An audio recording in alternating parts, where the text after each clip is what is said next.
¿Puede una iglesia que menciona el nombre de Dios estar siendo contaminada por la oscuridad sin que sus miembros lo noten? En Mateo 24:24 Jesús advirtió: porque se levantarán falsos cristos y falsos profetas, y harán grandes señales y prodigios, de tal manera que engañarán, si fuere posible, aún a los escogidos. Esta poderosa advertencia no es para el mundo, sino para los creyentes. Indica que el enemigo no solo actúa desde fuera, sino que también intenta infiltrarse desde dentro. Hoy veremos cómo esta infiltración puede tomar forma a través de prácticas ocultas dentro de la propia congregación.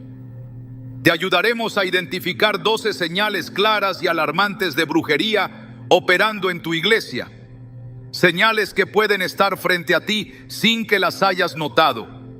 La ignorancia espiritual puede ser la puerta de entrada para el engaño, pero la verdad nos libera. ¿Estás listo para entender lo que Dios tiene reservado para ti?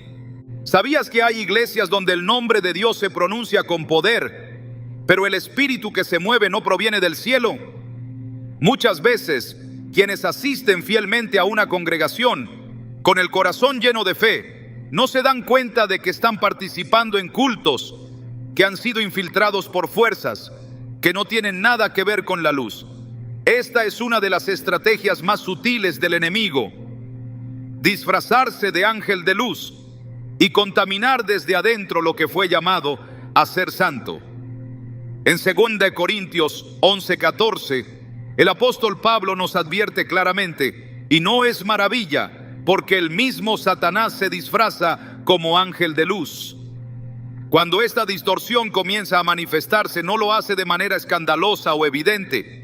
No hay pentagramas ni velas negras. Lo que hay son gestos que parecen espirituales, palabras que suenan bíblicas y actos que aparentan devoción, pero que en su esencia son rituales disfrazados.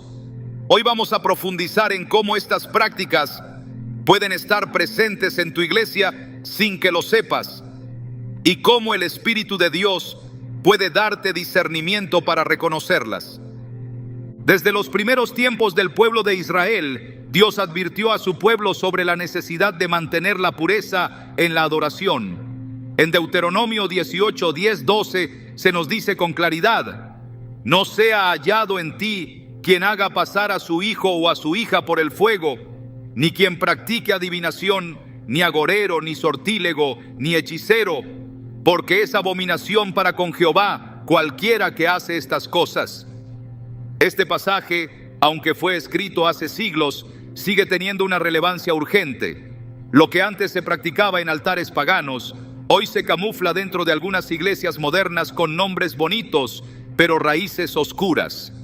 Muchas veces, bajo la apariencia de un acto de fe, se realizan actos que tienen una conexión directa con rituales ancestrales de brujería. La unción de objetos con aceites sin sentido bíblico, el uso de frases repetidas como mantras, o incluso prácticas que prometen activar el poder espiritual en los creyentes, pueden estar profundamente alejadas de la verdad del Evangelio. Una mujer relató cómo en su congregación comenzaron a enseñar que para recibir una unción especial debían caminar 7 veces alrededor del templo mientras recitaban una declaración de prosperidad. Lo presentaron como un acto simbólico basado en la caída de los muros de Jericó. Pero lo que no se les dijo fue que este ritual no incluía oración, ni dirección del Espíritu Santo, ni propósito santo. Era una copia mecánica de un acto bíblico, convertido en una fórmula vacía para atraer bendiciones materiales. Ese día, algo dentro de ella se sintió inquieto. Al regresar a su casa, abrió su Biblia y leyó en Jeremías 7, 9, 10: hurtando, matando, adulterando, jurando en falso, incensando a Baal y andando tras dioses extraños que no conocisteis, vendréis y os pondréis delante de mí en esta casa sobre la cual es invocado mi nombre, y diréis: librados somos, para seguir haciendo todas estas abominaciones. Esa palabra la confrontó. Entendió que no se trataba solo de un acto inofensivo, sino de un acto sin cobertura divina. un ritual que pretendía atraer poder sin obediencia. La brujería, a diferencia de lo que muchos creen, no siempre se manifiesta con actos grotescos. Su mayor estrategia es el disfraz. En muchas iglesias se han empezado a utilizar objetos proféticos sin fundamento bíblico, como telas de colores, piedras supuestamente consagradas o incluso pulseras y collares bendecidos por líderes espirituales. Estas prácticas, que imitan tradiciones paganas, se introducen lentamente en el culto, hasta convertirse en parte normal de la liturgia. Lo más peligroso es que muchos no las cuestionan, porque están respaldadas por personas que aparentemente tienen autoridad. Pero el verdadero poder no está en los objetos, sino en la presencia del Espíritu Santo. Hechos 8 nos muestra un ejemplo claro cuando Simón, un hombre que antes practicaba la hechicería, vio los milagros de los apóstoles y quiso comprar el don del Espíritu. Pedro le respondió con contundencia: tu dinero perezca contigo, porque has pensado que el don de Dios se obtiene con dinero. Hechos 8:20. Este relato nos revela que el poder de Dios no puede ser manipulado ni imitado. Jesús nunca necesitó amuletos, no utilizó símbolos mágicos, ni repitió frases como si fueran conjuros. Su autoridad provenía de su comunión con el Padre y de la pureza de su corazón. Sin embargo, en muchas congregaciones actuales se han comenzado a vender elementos como pañuelos de sanidad, semillas de multiplicación o agua consagrada, con la promesa de milagros. Estos objetos se convierten en ídolos modernos, distrayendo a los creyentes de la verdadera fuente de poder, Jesucristo. En Éxodo 24:5, Dios establece claramente su postura sobre este tema. No te harás imagen, ni ninguna semejanza, no te inclinarás a ellas, ni las honrarás. El uso de estos elementos es más que una estrategia de marketing religioso. Es una distorsión del Evangelio que abre puertas a la manipulación espiritual. No es casualidad que en algunos cultos los creyentes sean instruidos a repetir ciertas frases una y otra vez, como si se tratara de fórmulas mágicas. Palabras como declaro, decreto, activo, han sido sacadas de contexto y utilizadas como decretos espirituales sin el respaldo de la voluntad divina. En lugar de oración sincera, lo que se promueve es una especie de encantamiento religioso, donde se busca controlar la realidad a través de la repetición. Jesús nos advirtió contra este tipo de prácticas en Mateo 6:7. Y orando, no uséis vanas repeticiones como los gentiles, que piensan que por su palabrería serán oídos. Esta instrucción no está dirigida a paganos, sino a aquellos que desean acercarse a Dios. El Señor nos llama a hablarle con un corazón quebrantado, no con fórmulas vacías. Lo más alarmante es que estas prácticas no solo se toleran, sino que se celebran. Algunos líderes incluso promueven actos como soplar sobre la congregación para liberar un viento del espíritu o agitar mantos de colores mientras se canta. Aunque a simple vista parecen expresiones de fe, muchas de estas acciones provienen de tradiciones místicas que nada tienen que ver con el Evangelio. En Colosenses 2:8, el apóstol Pablo nos advierte: mirad que nadie os engañe por medio de filosofías y huecas sutilezas, según las tradiciones de los hombres, conforme a los rudimentos del mundo, y no según Cristo. No todo lo que parece espiritual proviene del Espíritu. En una ocasión, un joven que asistía fielmente a su iglesia comenzó a experimentar pesadillas recurrentes y una opresión espiritual inexplicable. Al buscar consejo, se le pidió que llevara un objeto personal para ungirlo y así cortar toda maldición. Sin embargo, después de ese acto, sus problemas se intensificaron. Fue solo cuando comenzó a orar en secreto, sin intermediarios, y a leer la palabra con sinceridad, que la opresión se rompió. Comprendió que lo que necesitaba no era una fórmula mágica, sino la presencia real de Jesús en su vida. Juan 8:32 nos recuerda: y conoceréis la verdad, y la verdad os hará libres. No hay aceite ni piedra que sustituya la libertad que da la comunión directa con Cristo. Cuando los actos religiosos pierden su raíz bíblica y se convierten en fórmulas o rituales, la línea entre la fe genuina y la brujería se vuelve peligrosamente delgada. En muchos casos, el enemigo no necesita instalar un altar satánico dentro de una iglesia para ejercer influencia. Le basta con desviar el enfoque del creyente, alejándolo de la oración sincera, de la palabra viva y de la obediencia al Espíritu Santo. Allí, en ese sutil desplazamiento comienza la contaminación, y cuando ésta se normaliza, lo que era santo se convierte en costumbre vacía, y lo que era luz comienza a teñirse de sombra. Por eso es fundamental discernir.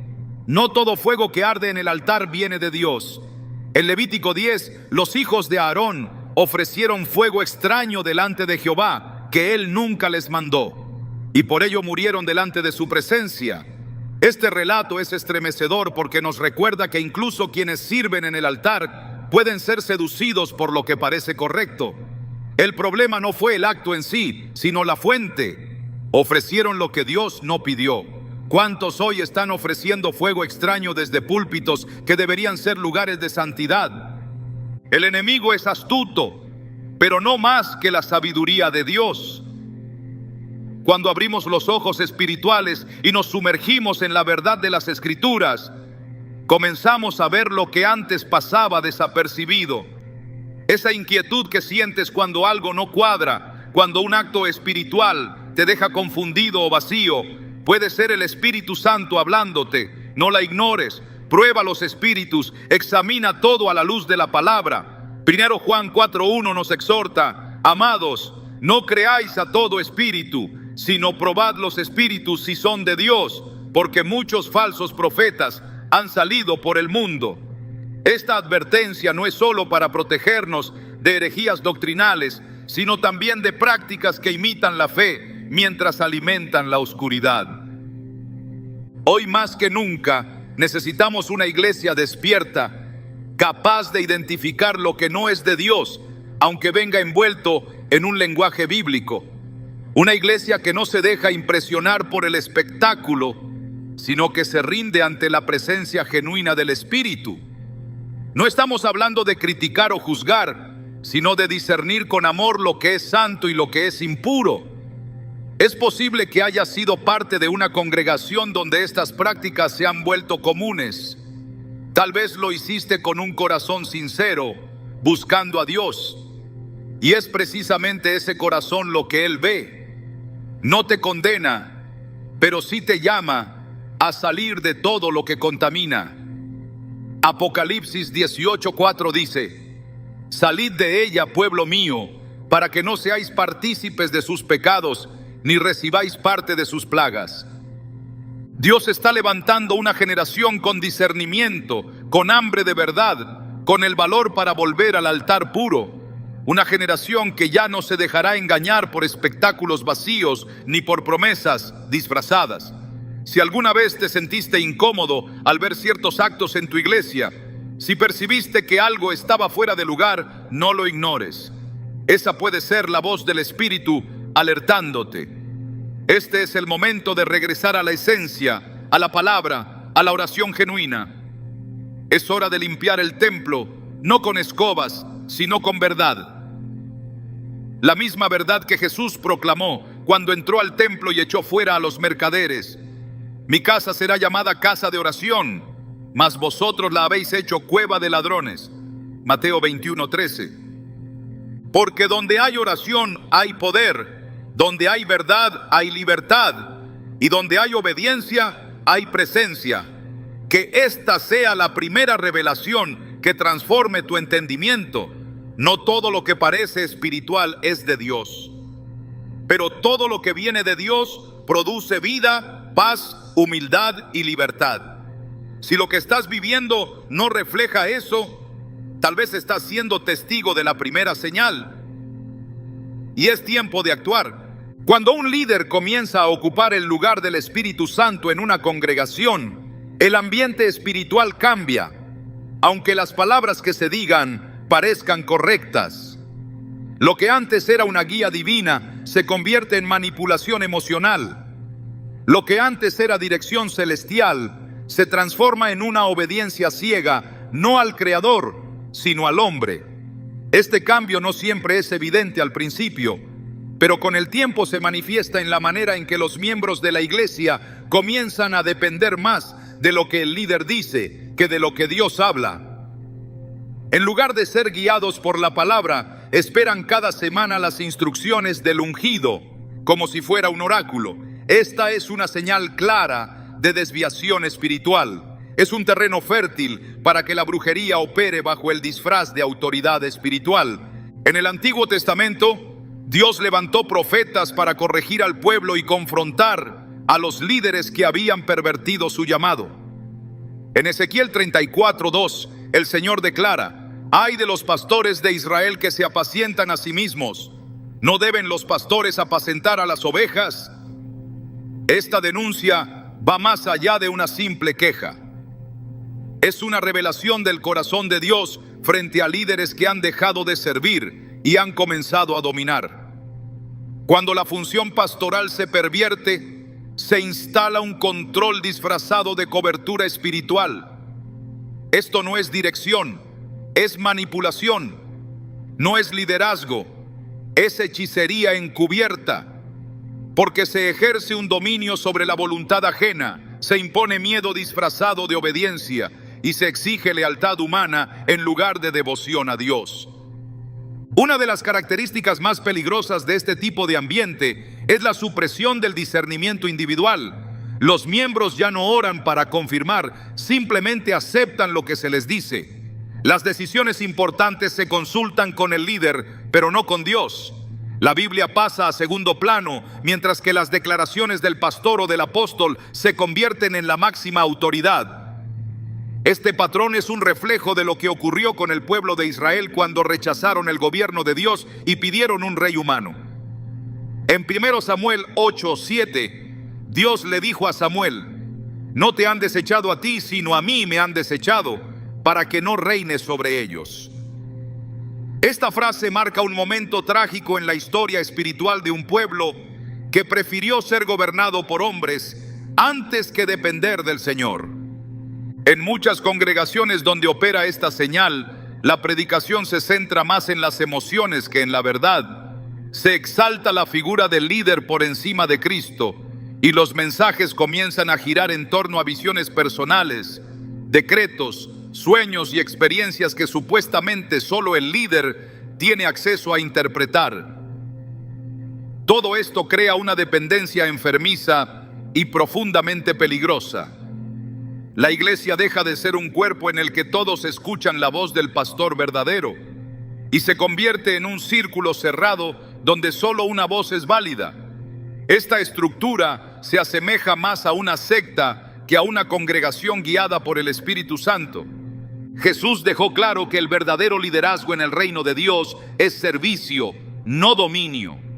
En Marcos 10:42-45 enseñó: «Los que son tenidos por gobernantes de las naciones se enseñorean de ellas, pero no será así entre vosotros, sino que el que quiera hacerse grande entre vosotros será vuestro servidor».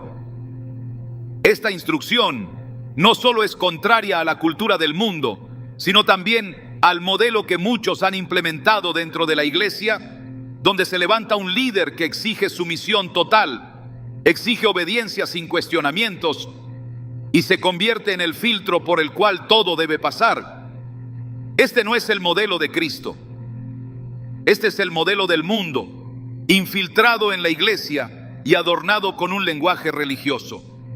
Cuando un líder comienza a presentar su palabra como incuestionable, cuando corrige con dureza pero no permite ser corregido, cuando se convierte en el centro de todo lo que ocurre, estamos frente a un altar contaminado. Y aunque los cantos sigan, las reuniones se multipliquen y el nombre de Dios se mencione, el Espíritu Santo ya no está allí. Él no comparte su gloria con nadie. Isaías 42:8 lo deja claro. Yo soy Jehová, este es mi nombre, y a otro no daré mi gloria, ni mi alabanza a esculturas. No importa cuán ungido se diga ser un hombre, si comienza a ocupar el lugar de Dios, ha entrado en terreno profanado. Otra señal que delata este tipo de manipulación espiritual es el uso del temor como herramienta de control. Se enseña que quien se va de la iglesia será maldecido, que quien no obedece la visión del líder se rebela contra Dios, y que cuestionar las decisiones del ministerio equivale a pecar contra el Espíritu Santo. Este tipo de enseñanza no forma discípulos, forma esclavos, y donde hay esclavitud no hay Espíritu de Dios. 2 Corintios 3:17 nos recuerda, porque el Señor es el Espíritu, y donde está el Espíritu del Señor, allí hay libertad. Cualquier congregación que elimina esa libertad y la reemplaza con amenaza, está operando en otro espíritu. La brujería espiritual se alimenta del control, y el control es lo contrario de la confianza en el Espíritu. Dios no necesita manipular para cumplir su voluntad. Él guía, corrige, exhorta, pero siempre dejando espacio para que el corazón humano responda desde la convicción, no desde la coerción. El enemigo, en cambio, se aprovecha de las estructuras de poder para establecer fortalezas dentro de la iglesia. No busca solo contaminar al pueblo, busca usar a los propios líderes como canales de esa contaminación. Así fue con Saúl, quien fue ungido por Dios, pero terminó consultando a una adivina en su desesperación. 1 Samuel 28:7 nos muestra su caída espiritual.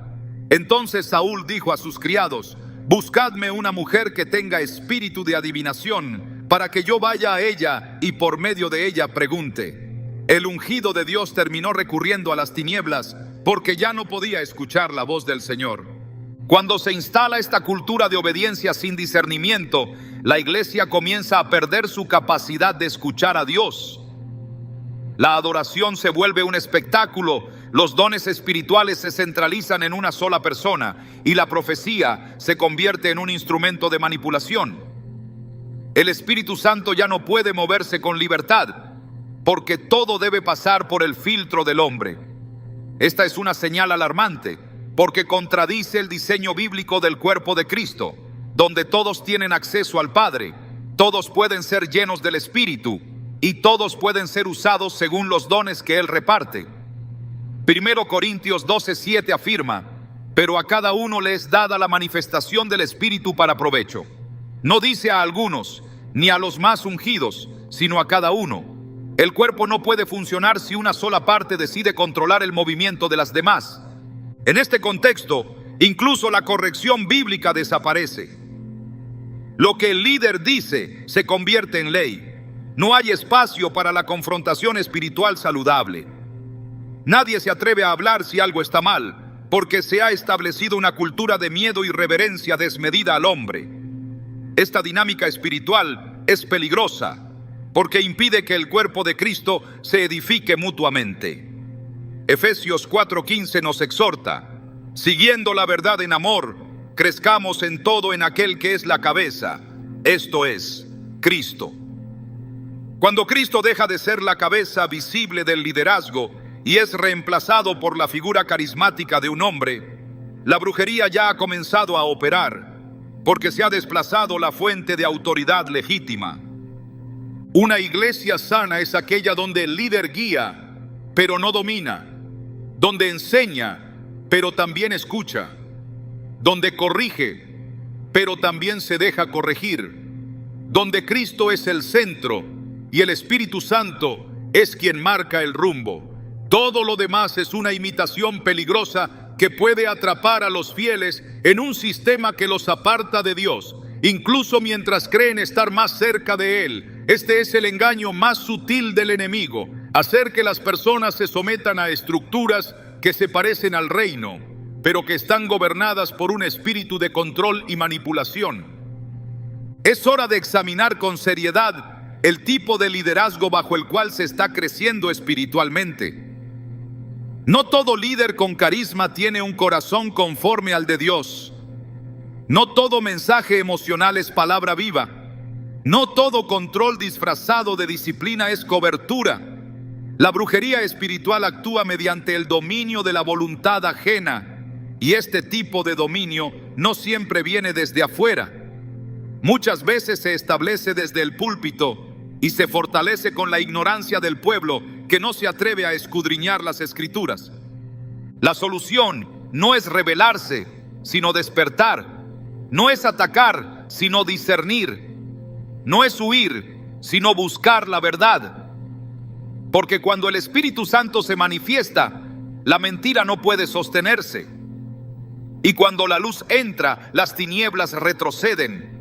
Toda iglesia debe ser un lugar donde el nombre de Cristo sea exaltado por encima de cualquier otro, donde la obediencia sea fruto del amor y no del miedo, donde el liderazgo inspire fe, no dependencia, donde la guía sea bíblica, no emocional, donde el discernimiento sea celebrado, no reprimido, porque sólo así el pueblo podrá crecer en madurez y la iglesia cumplirá su verdadero llamado: ser columna y baluarte de la verdad. Así comienza a revelarse la segunda señal, cuando el líder deja de ser un siervo y se convierte en el centro de adoración, cuando ya no hay espacio para que el Espíritu Santo dirija, cuando el miedo reemplaza a la libertad. Entonces lo que se vive no es autoridad espiritual, sino una forma oculta de manipulación. Y detrás de la manipulación siempre hay una raíz que no proviene de Dios. Esa es una señal que no debe ser ignorada. El Espíritu Santo nunca oprime. Él guía con amor, con paz, con libertad. Si lo que estás viviendo no refleja eso, es tiempo de abrir los ojos. Porque la verdadera iglesia de Cristo no necesita un trono humano. Solo necesita un altar donde Dios sea el único rey. Cuando el mensaje que se predica en una iglesia comienza a desdibujar la verdad para acomodarse a intereses personales o emocionales, se abre una puerta peligrosa que permite la entrada de influencias espirituales ajenas a Dios. El púlpito, que fue diseñado para ser un lugar de proclamación de la palabra viva, puede convertirse en un canal de manipulación si lo que se dice ya no emana de las Escrituras, sino del deseo humano. Esta transformación no ocurre de un momento a otro, sino de forma sutil. Se comienza citando la Biblia, pero se termina torciendo su sentido. Se utilizan versículos como justificación para actitudes carnales. Se predican promesas de prosperidad sin obediencia, bendiciones sin santidad, autoridad sin quebrantamiento. Y así, lo que parecía palabra de Dios se convierte en una distorsión cuidadosamente envuelta en apariencia de verdad. El enemigo conoce la eficacia de la palabra y por eso no intenta eliminarla, sino tergiversarla. Lo hizo desde el principio. En el Edén, la serpiente no negó lo que Dios había dicho, simplemente lo reinterpretó. Con que Dios os ha dicho, Génesis 3:1. Esa fue la primera manipulación espiritual registrada en la historia. No se trató de una negación abierta, sino de una alteración sutil que apelaba al deseo del corazón. Desde entonces, la estrategia del enemigo no ha cambiado. Hoy, en muchos púlpitos, se sigue usando la Biblia para sustentar enseñanzas que no nacen del corazón de Dios, sino del corazón del hombre. Se citan promesas sin mencionar las condiciones. Se predican victorias sin hablar de cruz. Se habla de bendición, pero se omite el arrepentimiento. Esta es una señal clara de que el altar ha sido contaminado. El apóstol Pablo, en su carta a los Gálatas, confronta con firmeza este peligro. Estoy maravillado de que tan pronto os hayáis alejado del que os llamó por la gracia de Cristo para seguir un evangelio diferente.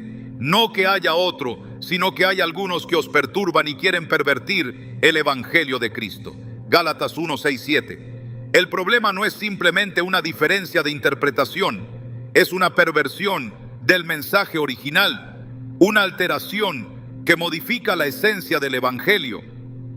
Esto es lo que sucede cuando la predicación deja de ser fiel al texto bíblico y comienza a adaptarse al oído del oyente. Se convierte en un mensaje diseñado para agradar, no para transformar. Y allí donde la transformación cede ante la complacencia, el Espíritu Santo ya no tiene libertad. La brujería no se manifiesta únicamente en actos rituales. También puede operar a través de palabras que desvían, manipulan o controlan. Cuando el predicador utiliza el púlpito para imponer su opinión como doctrina, está ejerciendo una forma de control espiritual que puede abrir puertas a la confusión y al engaño. En lugar de guiar a la congregación hacia Cristo, la guía hacia sí mismo. En lugar de exponer la palabra, expone su visión personal. Y en vez de ser un instrumento de edificación, se convierte en un canal de influencia contaminada. El profeta Jeremías denunció este tipo de comportamiento en los falsos profetas de su tiempo. No envié yo a aquellos profetas, pero ellos corrían. Yo no les hablé, mas ellos profetizaban. Jeremías 23:21. Dios no respalda la palabra que Él no ha hablado. Una de las características más evidentes de esta distorsión es la selección parcial de textos bíblicos. Se predican los versículos que motivan, pero se ignoran los que corrigen. Se exaltan las promesas, pero se ocultan los llamados al arrepentimiento. De esta manera se forma una imagen incompleta de Dios, reduciéndolo a un proveedor y olvidando que también es juez. Este desequilibrio espiritual crea una fe frágil, basada en expectativas humanas y no en la verdad eterna. En 2 Timoteo 4:3-4, Pablo lo anticipa con claridad: porque vendrá tiempo cuando no sufrirán la sana doctrina, sino que teniendo comezón de oír, se amontonarán maestros conforme a sus propias concupiscencias, y apartarán de la verdad el oído y se volverán a las fábulas. Ese tiempo ya llegó. La distorsión de la palabra puede camuflarse con una elocuencia impresionante. El predicador puede hablar con autoridad, mover las emociones y hasta citar decenas de versículos. Pero si el centro del mensaje no es Cristo crucificado, resucitado y glorificado, no es el Evangelio. Si la palabra no confronta el pecado, no sana el alma ni transforma la vida, ha sido reducida a un discurso motivacional. No importa cuán dinámico sea el mensaje, si ha sido vaciado de verdad, ya no tiene poder espiritual. Hebreos 4:12 nos dice: porque la palabra de Dios es viva y eficaz, y más cortante que toda espada de dos filos. No es el estilo del predicador lo que cambia las vidas, es la palabra cuando es expuesta con fidelidad y bajo la unción del Espíritu. Cuando la predicación se convierte en una herramienta para justificar intereses personales, la línea entre lo espiritual y lo carnal se desvanece. Se predica sobre la siembra para promover aportes económicos, pero se omite hablar del carácter. Se habla de obediencia a la visión, pero no se menciona la sumisión al Espíritu. Se exalta la autoridad ministerial, pero se minimiza la humildad. Todo esto crea un ambiente donde la apariencia de santidad reemplaza la verdadera comunión. En Mateo 15:8-9, Jesús dijo: este pueblo de labios me honra, mas su corazón está lejos de mí, pues en vano me honran, enseñando como doctrinas mandamientos de hombres. Cuando el corazón está lejos de Dios, aún las palabras correctas se convierten en ruido. Esta distorsión doctrinal también produce una dependencia enfermiza en la congregación. En lugar de animar a los creyentes a escudriñar las Escrituras por sí mismos, se les enseña a depender únicamente de lo que se predica. Se desincentiva la búsqueda personal de Dios y se promueve una fe delegada, en la que todo debe ser confirmado por el líder. Esto va en contra del diseño divino, que llama a cada creyente a tener una relación directa con su Creador.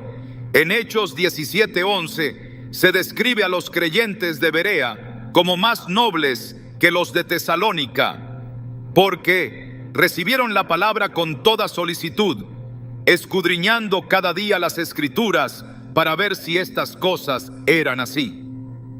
Este es el modelo correcto: recibir, pero también examinar. El peligro de este tipo de enseñanza es que, al estar vacía de verdad, se vuelve vulnerable a la influencia de otros espíritus. Lo que comenzó como un simple desvío teológico puede convertirse en un canal para doctrinas de demonios.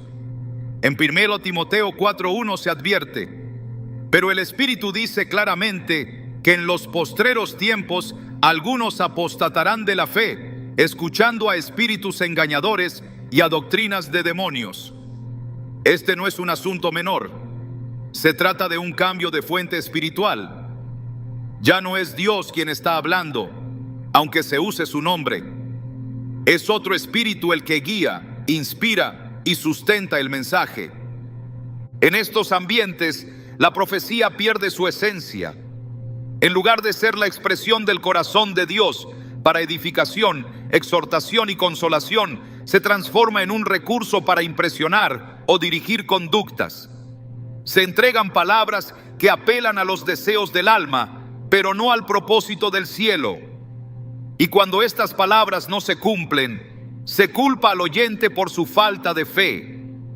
Este tipo de profecía no edifica, esclaviza, no libera, condiciona, no produce fe, genera confusión.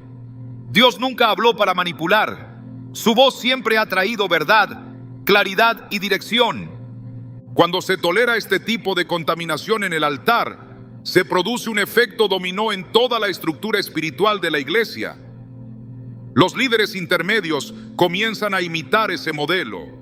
La enseñanza se replica, la distorsión se multiplica, y lo que comenzó como una desviación de interpretación se convierte en una cultura espiritual deformada.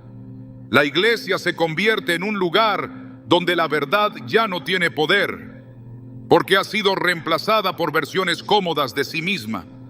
Se predica sobre gracia, pero no sobre santidad.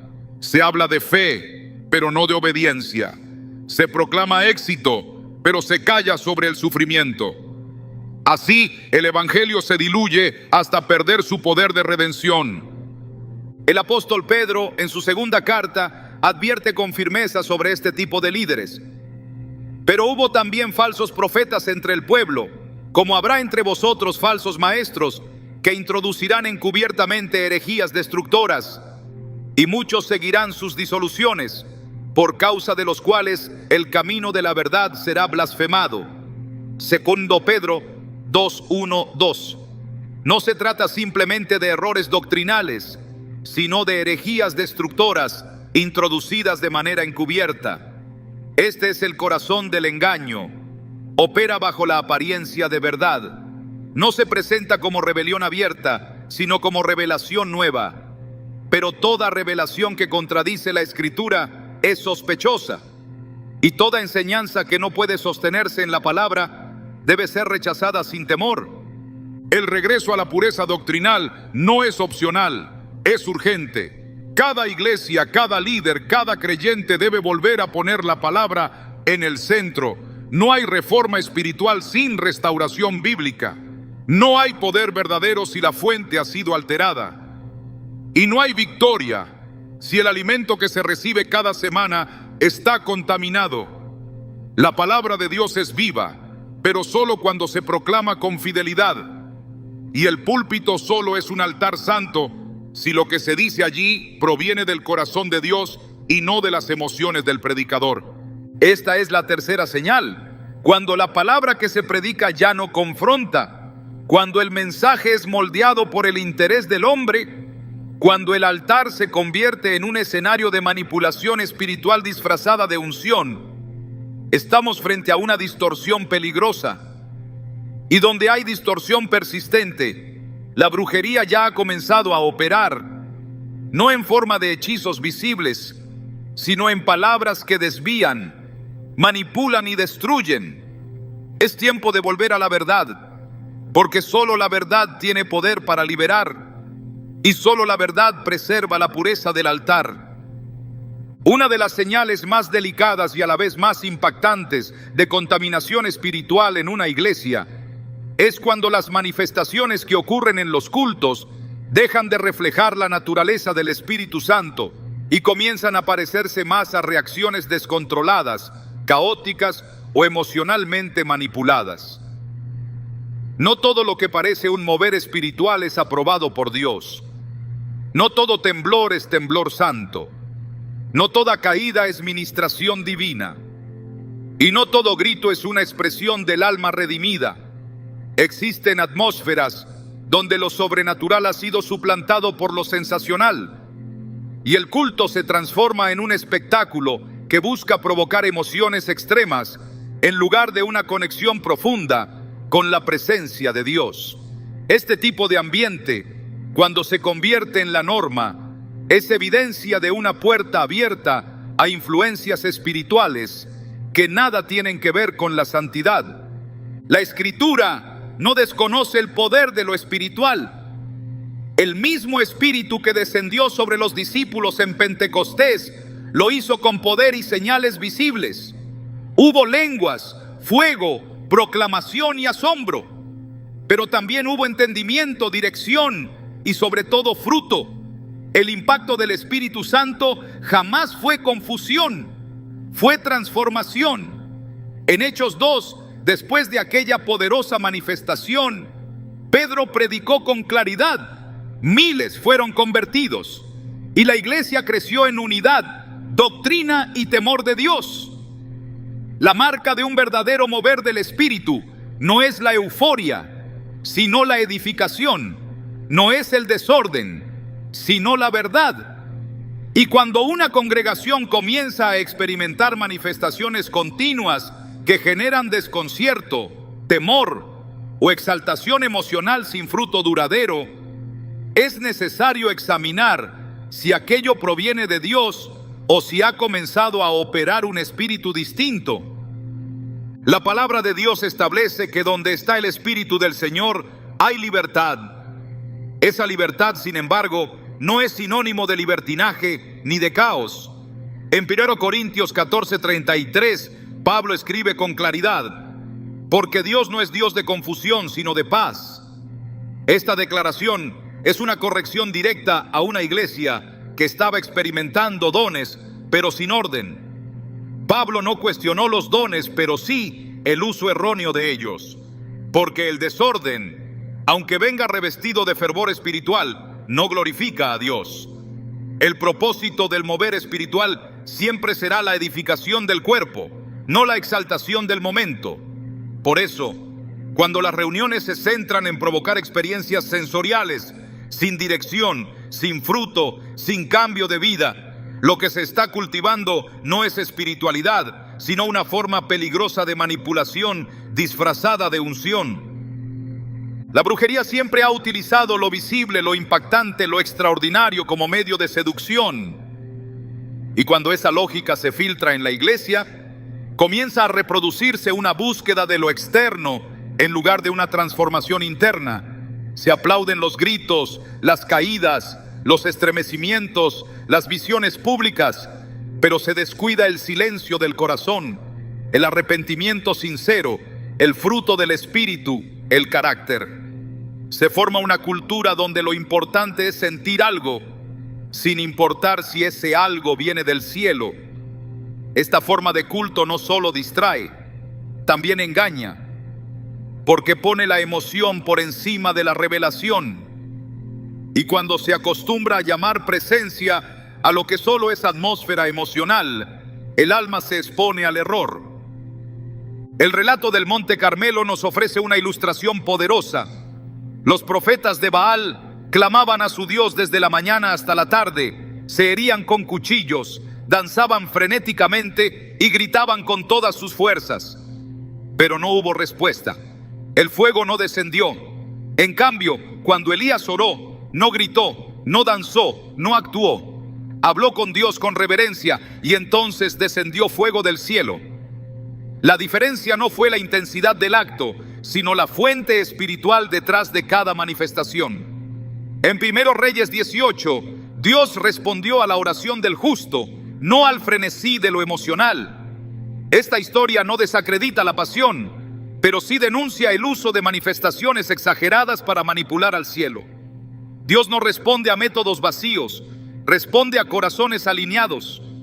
Cuando se permite que lo sensorial sustituya a lo espiritual, el culto pierde su esencia. Se puede cantar con fuerza, pero sin adoración. Se puede danzar con destreza, pero sin rendición. Se puede gritar con fervor, pero sin entendimiento. Y ese tipo de ambiente, lejos de atraer la presencia de Dios, abre la puerta a un sincretismo espiritual, donde la carne y lo místico se mezclan sin discernimiento. En Mateo 7, 21, 23, Jesús advierte con firmeza: muchos me dirán en aquel día, Señor, Señor, ¿no profetizamos en tu nombre, y en tu nombre hicimos muchos milagros? Y entonces les declararé: nunca os conocí, apartaos de mí, hacedores de maldad. Esta advertencia va dirigida a personas que hicieron cosas extraordinarias en su nombre, pero sin relación verdadera con Él. Cuando se producen manifestaciones extrañas, sin fruto, sin dirección y sin verificación bíblica, es señal de que se ha reemplazado la presencia por la experiencia. Las experiencias pueden ser manipuladas, la presencia jamás. Las experiencias emocionales pueden ser fabricadas, imitadas, reproducidas por presión colectiva o sugestión. Pero la presencia de Dios no se produce, se honra, no se fabrica, se recibe, y solo permanece donde hay verdad, humildad y reverencia. En ambientes donde las manifestaciones se han convertido en un fin en sí mismas, la prioridad ya no es escuchar a Dios, sino provocar algo que parezca sobrenatural. Y esa obsesión por lo extraordinario puede volverse una trampa espiritual si no se la confronta a tiempo. En el Nuevo Testamento se presentan varios ejemplos de personas poseídas que manifestaban públicamente comportamientos que captaban la atención. En Marcos 5, el endemoniado gadareno vivía entre los sepulcros, gritaba día y noche y se hería con piedras. Su conducta era alarmante, poderosa en términos de impacto visual, pero totalmente ajena a la paz que trae el Espíritu de Dios. Jesús no se impactó por sus gritos ni por su fuerza. No fue seducido por el dramatismo de la escena. Él fue directo al punto. Habló con autoridad y liberó al hombre, trayendo orden donde había caos y paz donde había tormento. Esa es la marca de un verdadero mover de Dios. Trae libertad, no descontrol. Restaura la dignidad, no promueve la exaltación de la manifestación. En muchas iglesias donde estas señales comienzan a manifestarse, también aparece una fuerte resistencia al discernimiento. Se impide cuestionar lo que ocurre. Se insta a aceptar todo sin analizar. Se condena el escepticismo como falta de fe y se promueve una obediencia emocional sin reflexión. Este tipo de cultura no solo es peligrosa, sino contraria al espíritu del Evangelio.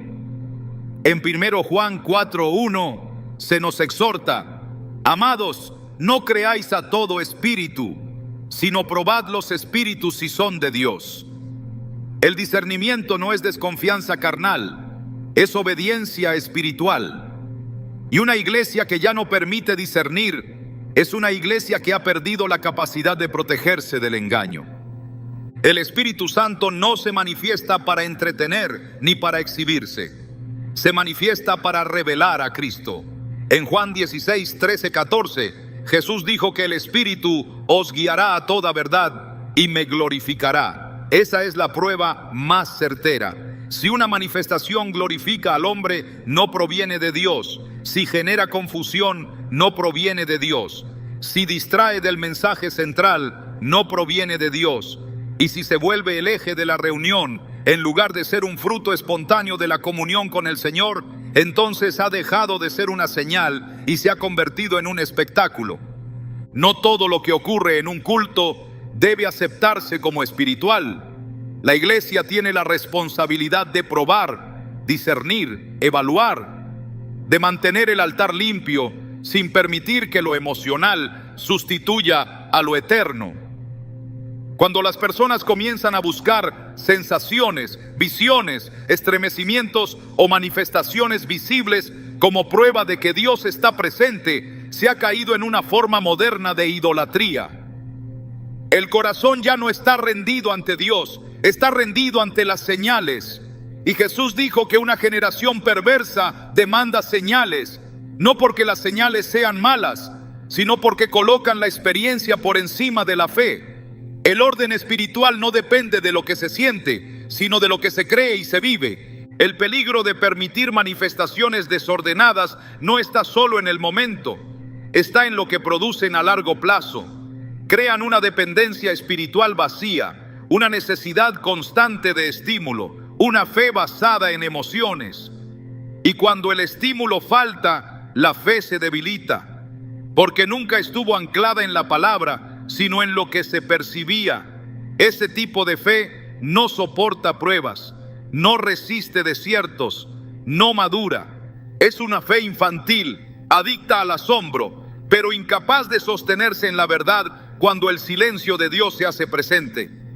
La iglesia está llamada a moverse en el poder del Espíritu, sí, pero también en el fruto del Espíritu. No hay contradicción. El mismo Espíritu que sanó, también enseñó. El mismo que profetizó, también consoló. El mismo que llenó de lenguas, también dio dominio propio. Donde el Espíritu se mueve, hay poder, pero también hay orden. Hay unción, pero también hay dirección. Hay libertad, pero también hay reverencia. Y donde no hay reverencia, cualquier cosa puede parecer espiritual, pero no todo lo que parece es. Esta cuarta señal nos enfrenta a una verdad profunda. No toda manifestación espiritual es prueba de presencia divina. El enemigo también sabe moverse, también sabe imitar, también sabe provocar estremecimientos. Pero lo que no puede imitar es la paz, el fruto, la transformación y la verdad. Esa es la diferencia, esa es la medida. Esa es la marca que debe guiar a toda iglesia que quiere permanecer limpia en un tiempo donde la confusión espiritual se disfraza de poder. Solo el Espíritu de verdad puede preservar un altar santo. Solo el discernimiento basado en la palabra puede proteger a una congregación del engaño.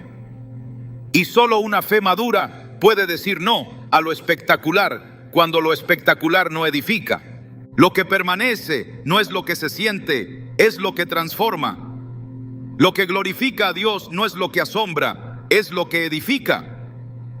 Y lo que demuestra un verdadero mover del Espíritu no es lo que impresiona, es lo que produce obediencia, humildad y verdad.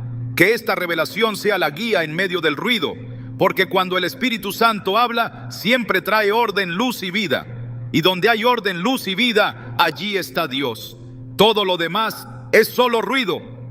Uno de los terrenos más oscuros donde la brujería espiritual puede enraizarse dentro de una iglesia es aquel donde el pecado grave no solo se tolera, sino que se oculta deliberadamente bajo capas de lenguaje religioso, estructuras de autoridad y apariencias externas de santidad. La luz no puede convivir con las tinieblas, y cuando en una congregación se decide proteger la imagen institucional o el prestigio de ciertas personas por encima de la verdad y la justicia, se le da cabida al enemigo para operar desde dentro. La contaminación espiritual no siempre comienza con doctrinas falsas o manifestaciones escandalosas. A menudo se inicia con la decisión de encubrir lo que Dios mandó exponer, de silenciar lo que debe ser confrontado y de justificar lo que la palabra condena. En Efesios 5:11, el apóstol Pablo escribe con claridad: y no participéis en las obras infructuosas de las tinieblas, sino más bien reprendedlas. Esta instrucción no se presenta como una sugerencia, sino como un mandato. El llamado no es a mirar hacia otro lado, ni a minimizar, ni a justificar. Es a confrontar, a sacar a la luz, a decir la verdad aunque incomode. Cuando una iglesia deja de reprender el pecado y comienza a racionalizarlo con argumentos institucionales, espirituales o estratégicos, se aleja del modelo de santidad que el Señor demanda de su pueblo. En ese espacio de silencio cómplice, la brujería encuentra terreno fértil, porque el pecado encubierto crea un ambiente donde el Espíritu Santo es entristecido y los espíritus ajenos pueden operar sin oposición. La Escritura está llena de advertencias sobre el peligro de tolerar lo que debe ser corregido. En el libro de Josué, capítulo 7, el pecado de Acán no fue una caída individual sin consecuencias. Fue una transgresión secreta que afectó a toda la comunidad. A causa de su acto escondido, Israel fue derrotado en la batalla contra Jai, y la presencia de Dios se retiró hasta que el pecado fue descubierto y tratado. Esta historia revela un principio espiritual ineludible. El pecado oculto en medio del campamento bloquea la bendición colectiva. No importa cuán fervorosa sea la adoración, cuán elocuente la predicación o cuán ordenados sean los cultos. Si hay transgresiones deliberadamente protegidas, el favor de Dios se retira y otra influencia comienza a tomar el control. Uno de los argumentos más comunes utilizados para justificar el silencio frente al pecado es el malentendido concepto de amor. Se dice que hablar de ciertas cosas puede herir, dividir o causar escándalo, y que lo mejor es cubrir con gracia y paciencia. Pero el amor verdadero no encubre la iniquidad, la confronta con mansedumbre y verdad. En Proverbios 27:5 se nos recuerda que mejor es reprensión manifiesta que amor oculto. El verdadero amor no ignora lo que puede destruir, sino que actúa para salvar. Cuando una iglesia deja de amar la verdad para preservar la armonía superficial, ha comenzado a ceder terreno a una forma de espiritualidad perversa que prefiere el silencio antes que el arrepentimiento. El apóstol Pedro también fue enfático en su exhortación sobre el juicio que comienza por casa. En 1 Pedro 4:17 dice: porque es tiempo de que el juicio comience por la casa de Dios. Este principio subraya que Dios espera pureza en primer lugar de aquellos que llevan su nombre. Cuando lo santo es mezclado con lo inmundo, el juicio no se retrasa, solo se acumula. Y muchas veces, lo que parece ser una temporada de bendición ininterrumpida, sin disciplina, sin corrección, es en realidad una etapa donde Dios está dando oportunidad al arrepentimiento antes de manifestar su justicia. Sin embargo, cuando el pueblo no responde, cuando el liderazgo prefiere la comodidad a la corrección, cuando el pecado permanece protegido, la intervención divina se vuelve inevitable. La naturaleza de la brujería no es simplemente producir manifestaciones extrañas o rituales oscuros. Su esencia es operar en secreto, manipular, torcer la verdad y establecer pactos que desafían el orden de Dios. El pecado encubierto dentro de una iglesia se convierte en ese sentido en un acto de pacto con las tinieblas. Porque donde se protege el pecado, se expulsa al espíritu. Donde se miente para cuidar la imagen, se abre una puerta al espíritu de engaño. Y donde se usa la gracia como excusa para no confrontar lo que debe ser corregido, se pisotea la cruz y se convierte la congregación en un campo abierto a la contaminación espiritual. El apóstol Juan escribió con firmeza: si decimos que tenemos comunión con Él y andamos en tinieblas, mentimos y no practicamos la verdad. 1 Juan 1:6. Esta afirmación desmonta toda espiritualidad aparente que no se fundamenta en una vida alineada con la verdad. No se puede tener comunión con Dios y al mismo tiempo proteger el pecado.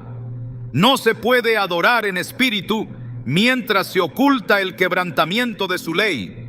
La coherencia entre lo que se proclama y lo que se practica es esencial para que la presencia de Dios habite en medio de su pueblo. Sin esa coherencia, el terreno queda libre para que otros espíritus operen bajo el disfraz de lo religioso. Otro síntoma evidente de una iglesia que ha caído en este tipo de contaminación es la inversión de prioridades espirituales. Se comienza a valorar más la imagen pública que la integridad interna.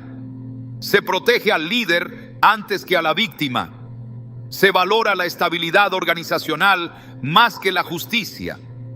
Y se utiliza el lenguaje de la fe para justificar el encubrimiento.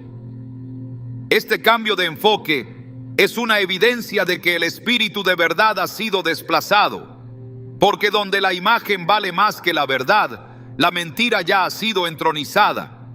Y una iglesia donde la mentira gobierna, aunque predique de Cristo, ya no es guiada por su espíritu. En el libro del Apocalipsis, Jesús envía mensajes específicos a las iglesias de Asia, y en uno de ellos condena con severidad la tolerancia al pecado doctrinal y moral dentro del cuerpo. A la iglesia de Pérgamo le dice: pero tengo unas pocas cosas contra ti, que tienes ahí a los que mantienen la doctrina de Balaam, y también tienes a los que mantienen la doctrina de los Nicolaitas. Apocalipsis 2, 14, 15. Y a la iglesia de Tiatira le dice: tengo unas pocas cosas contra ti, que toleras que esa mujer Jezabel enseñe y seduzca a mis siervos. Apocalipsis 2:20. Estas reprensiones no van dirigidas a la gente del mundo, sino a iglesias que habían permitido la mezcla, la falsa enseñanza y la inmoralidad sin corrección. La denuncia no fue por haber caído, sino por haber tolerado. El silencio institucional frente al pecado no lo elimina, lo fortalece. El pecado no tratado se vuelve una raíz amarga que contamina a muchos. Y esa contaminación, aunque invisible al principio, empieza a producir fruto corrupto. Relaciones rotas, divisiones, frialdad espiritual, hipocresía, pérdida de discernimiento y eventualmente una iglesia que opera en lo externo, pero ha perdido su conexión con el cielo.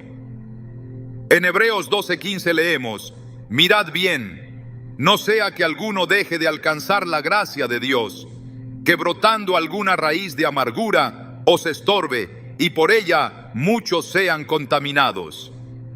Esa raíz puede comenzar con un solo pecado encubierto, pero si no se trata, contamina toda la comunidad. Una de las señales más peligrosas de que esta dinámica está operando es cuando las voces proféticas son silenciadas, cuando se reprime a quienes confrontan con la palabra, cuando se expulsa a quienes denuncian la injusticia, cuando se etiqueta como rebeldes a quienes piden verdad. Esta estrategia no es nueva. Los profetas en el Antiguo Testamento fueron perseguidos, no por predicar falsas doctrinas, sino por atreverse a señalar el pecado del liderazgo. Jeremías fue encarcelado, Amós fue expulsado, Miqueas fue aborrecido, porque la voz profética auténtica siempre incomoda, siempre expone, siempre llama al arrepentimiento. Y en ambientes donde el pecado ha sido entronizado, esa voz se convierte en una amenaza que debe ser silenciada.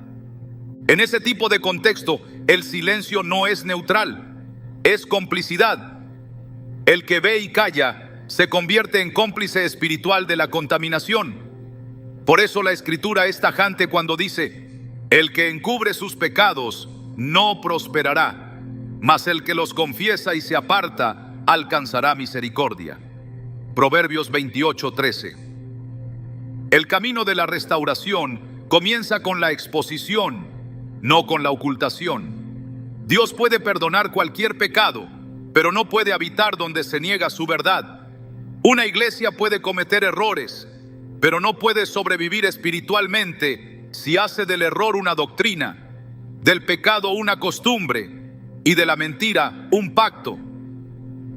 La única salida para una iglesia que ha caído en este estado es el arrepentimiento profundo, no superficial, no institucional, no cosmético, un arrepentimiento que vuelva a colocar la verdad como fundamento, que devuelva el altar a la santidad, que exalte a Cristo por encima de la reputación, de los títulos y de los pactos humanos, que decida hablar, aunque cueste, que decida confesar, aunque duela, que decida limpiar, aunque pierda miembros, estructuras o estabilidad, porque más vale un altar vacío que un altar lleno de corrupción, más vale una iglesia en restauración que una iglesia decorada por fuera, pero podrida por dentro. La quinta señal es clara: donde el pecado grave es protegido, ocultado, minimizado o justificado en nombre de la unidad, de la honra o de la prudencia, la brujería ya ha entrado. Porque esa cultura de ocultamiento es la misma que opera en los sistemas espirituales opresivos. Donde hay secretos, hay tinieblas. Donde hay pactos de silencio, hay acuerdos con el enemigo. Y donde hay complicidad con el pecado, hay resistencia al espíritu. Solo la verdad restaura. Solo la luz expone. Solo la justicia establece la presencia de Dios. Y solo una iglesia que elige la pureza sobre la imagen podrá volver a experimentar el fuego verdadero del cielo. Una de las señales más críticas y alarmantes de que una iglesia ha comenzado a operar bajo una influencia espiritual contraria a Dios es la ausencia sistemática de oración verdadera y discernimiento espiritual. Cuando el altar de oración ha sido sustituido por programas, eventos o rutinas, el fuego del cielo se extingue lentamente y el enemigo encuentra lugar donde antes reinaba la presencia de Dios. La oración no es un accesorio del culto, es el corazón que lo sostiene. Donde no hay oración, no hay dirección. Y sin dirección, la iglesia camina a ciegas, guiada por impresiones humanas y no por la voz del Espíritu. En Mateo 21:13, Jesús declaró con autoridad: mi casa será llamada casa de oración. Esta no fue una sugerencia, fue una definición espiritual. La identidad de la iglesia está directamente ligada a su altar de oración. Sin ese altar encendido, todo lo demás pierde su propósito.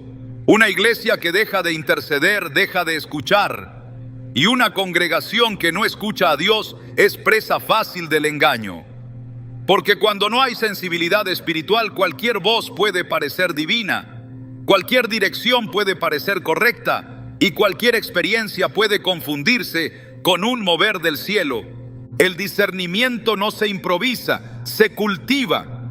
Nace de una vida de comunión con Dios, de una mente alineada con la palabra y de un espíritu afinado a lo eterno. En Hebreos 5:14 se afirma que el alimento sólido es para los que han alcanzado madurez, para los que por el uso tienen los sentidos ejercitados en el discernimiento del bien y del mal. Cuando esta capacidad se pierde, la iglesia comienza a llamar bueno a lo que Dios llama malo y a justificar lo injustificable. El enemigo no necesita oposición cuando el pueblo ha perdido la capacidad de distinguir su voz. Y una iglesia sin discernimiento se convierte en un espacio sin protección espiritual. La oración no solo sostiene la comunión con Dios, también protege contra la contaminación. Jesús en el huerto les dijo a sus discípulos: velad y orad para que no entréis en tentación. Mateo 26:41. Velar implica estar atentos, espiritualmente despiertos, sensibles al movimiento del enemigo. Pero cuando la oración se vuelve una formalidad o desaparece por completo, esa vigilancia se pierde. El sueño espiritual se instala.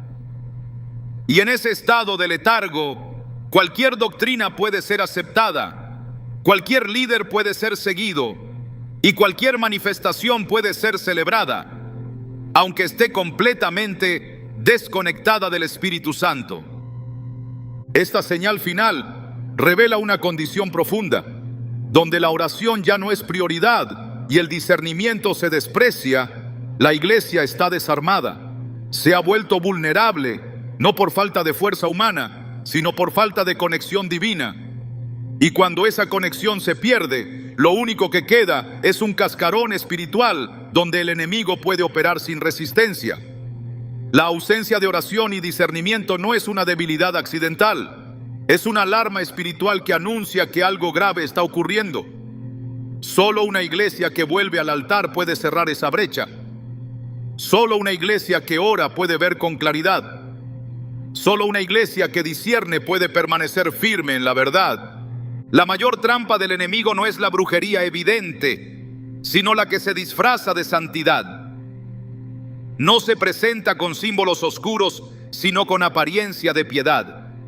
El mayor peligro no está fuera del templo, sino cuando las tinieblas logran infiltrarse sin ser detectadas.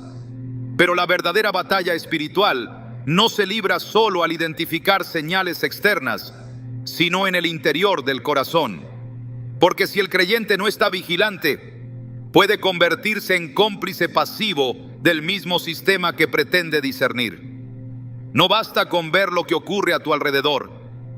Es necesario preguntarte: ¿he permitido yo mismo que el fuego del altar se apague? ¿He sustituido la comunión con Dios por una rutina vacía? El engaño no entra por la puerta principal, entra por el descuido. Por eso, más allá de denunciar lo externo, esta es una invitación a encender nuevamente tu lámpara, a examinar tu propia vida a la luz de la verdad y a tomar la decisión radical de ser parte de la restauración y no del deterioro. Porque Dios no solo expone el error para que lo veas, lo expone para que te levantes, limpies el altar y vuelvas a ser un canal puro de su presencia en medio de la congregación.